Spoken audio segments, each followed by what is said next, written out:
Jacques Chirac poursuit sa visite au Chili, la première d'un chef d'État français depuis le général de Gaulle en 1964. Le président et son homologue chilienne, la socialiste Michelle Bachelet, ont affiché leur convergence. Jacques Chirac souhaite renforcer la présence des entreprises françaises dans ce pays érigé en modèle économique. Sur place, le reportage de Memona Interman et Robin Teboul. Le palais de la Moneda, symbole de la démocratie assassinée par le coup d'État de Pinochet en 1973. Jacques Chirac rend hommage au Chili qui tourne le dos à son passé. Hommage à Michelle Bachelet, la présidente socialiste élue en janvier.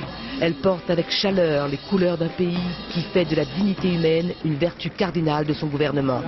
Aujourd'hui, malgré leur puissance, les militaires chiliens sont rentrés dans le rang et les femmes ministres sont aussi nombreuses que les hommes. Mon style de gouvernement est aussi important que ce que je veux faire. Un style plus proche des gens, plus direct, plus humain. Le choix ne peut pas se limiter à un choix de sexe, c'est d'abord et avant tout un choix politique.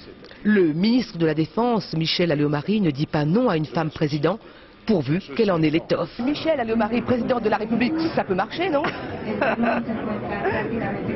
Non? Ou Ségolène Royal?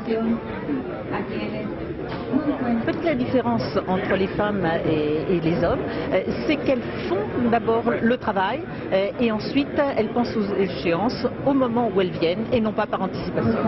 Pas de grand contrat signé, véritable clou du séjour, une expérience pour le président et pour beaucoup de ceux qui l'accompagnent, le frisson d'un voyage en métro, projet et matériel installé par les Français.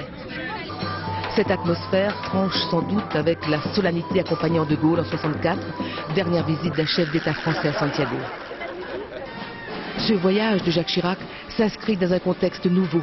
Le continent sud-américain tout entier bascule dans la démocratie qui donne enfin aux plus pauvres l'espoir d'une voix au chapitre.